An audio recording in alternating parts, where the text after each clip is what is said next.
में कोई ऐसी समस्या आती है, कोई भी आपदा आती है, तो अपनी उपस्थिति गिनाने में सबसे पहले आगे रहते हैं। आज उन्होंने कांग्रेस पार्टी का दामन छोड़ बहुजन मुक्ति पार्टी में शामिल हुए हैं, तो जान लेते हैं क्या कारण रहा लगातार पार्टी बदलने का। सर, सबसे पहले आपका स्वागत है। आपके चैनल का सबसे पहले तो मैं स्वागत करता हूं। और जो हमने आज पार्टी ज्वाइन की है और पार्टी छोड़ी है, मुझे ये उम्मीद थी कांग्रेस पार्टी में कि ओबीसी, मुस्लिम, एससी एसटी का कोई वजूद और कोई इज्जत हो, लेकिन मैंने उनमें रहकर देखा है कि वहां मुस्लिमों की, ओबीसी की और एससी एसटी की कोई इज्जत, कोई वकार नहीं। क्योंकि जब मान सम्मान नहीं दे सकते ये लोग, तो फिर इनसे उम्मीद क्या कि इनके हक की लड़ाई लड़ सकते। तो इसलिए मैंने आज बहुजन मुक्ति पार्टी का दामन थामा है और इन्होंने मुझे जो राष्ट्रीय महासचिव की जिम्मेदारी दी है, मैं इन पार्टी के सभी बड़े नेताओं का, खासतौर से मोहम्मद मेसराम का और जो बड़े बड़े नेता है, इनका सबका मैं तहे दिल से शुक्रिया। जब भी चुनाव आता है तो पुराने नेताओं को कांग्रेस पार्टी में मौका मिलता है, नए नेताओं को मौका नहीं मिलता, अच्छी रिपोर्ट नहीं जा पाती, गुटबाजी रहती है कांग्रेस पार्टी में। इसको लेकर क्या कहेंगे आप? कांग्रेस पार्टी को किसी दुश्मन की जरूरत नहीं है। कांग्रेस पार्टी के लोग ही कांग्रेस पार्टी को खत्म कर रहे हैं, क्योंकि कांग्रेस पार्टी में 50% आरएसएस और बजरंग दल के लोग। तो आरएसएस के लोग मुख्यालयों में बैठे तो वो कांग्रेस की क्या बात करें? अच्छा, क्या लगता है, कांग्रेस पार्टी कहती है कि विपक्ष में रह के हम देश को नई दिशा ले जाना चाहते हैं, युवाओं को आगे बढ़ा देना चाहते हैं, लेकिन पुराने नेता नए नेताओं को मौका ही नहीं आने दे रहे। जब भी देखते हैं चुनाव का समय आता है, किसी मुस्लिम को मजबूत प्रत्याशी नहीं बनाया जाता। क्या कारण रहता है इसका? देखिए, मुसलमानों को या एससी एसटी को, किसी को ये लीडर नहीं बनाना चाहते, क्योंकि वहां ब्राह्मणों का वर्चस्व है और सौरण कास्ट के लोगों का वर्चस्व है। तो इसलिए जो कहना गलत है, वे किसी भी तरह का कोई हक लेना नहीं चाहते। 2025 से 2026 तक के कामिल नेताजी की लगातार पार्टी का पैर बदल रहा है। अब की बार क्या लगता है, क्या ये लगातार इस पार्टी में रहने वाले हैं या इस पार्टी के विचारधारा पर चलने वाले हैं? देखिए, मैं पहले भी बहुजन समाज के लोगों के लिए काम किया और आगे भी बहुजन समाज के लोगों के लिए काम करूंगा।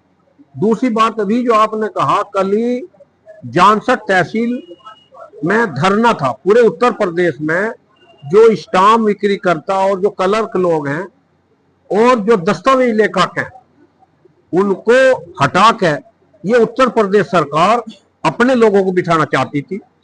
तो कल मुझे उन्होंने कहा कि कामिल भाई, यहाँ कुछ अधिकारी बदतमीजी कर सकते हैं और रजिस्ट्री जो रजिस्ट्रार है उसका तालाबंदी करके हमें आंदोलन करना है, आपकी जरूरत है। तो हम ये लड़ाई जो लड़ते हैं, तो मैं कल वहां गया और पूरी तरह हमने रजिस्ट्री बंद की और उसके गेट पर ताला लगा के बैठे। आपने देखा होगा, कल पेपरों में भी आया हमारा।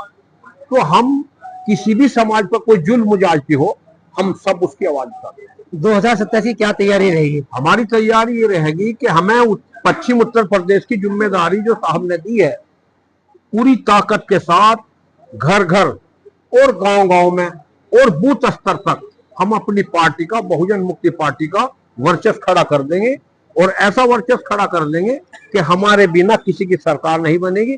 अगर हम सरकार में भी नहीं आए तो हमारे बिना किसी की सरकार नहीं बनने देंगे, ऐसा मेरा मानना है। कितनी सीटों पर चुनाव होने वाला है? उम्मीद तो यह है कि हम सारे प्रदेश में चुनाव लड़ेंगे, लेकिन गठबंधन की बात है, तो ये जो है गठबंधन जो होगा और पार्टियों का भी गठबंधन होगा हमसे, तो वे हमारे बड़े नेता तय करेंगे कितनी सीटों पर हमें लड़ना है, कितनी उनके हिस्से में जाना है, तो वो तो कामिल नेता जी, मुजफ्फरनगर के आप निवासी हैं, यहीं से आपकी राजनीति की शुरुआत हुई। तो मुजफ्फरनगर की 6 विधानसभा सीटें हैं। इन 6 विधानसभा सीटों पर क्या नजर रहेगी आपकी? देखिए, हम 6 की 6 विधानसभा, अगर हम जिस तरीके से हम काम कर रहे हैं, तो हमें उम्मीद है हम 6 की 6 जीत।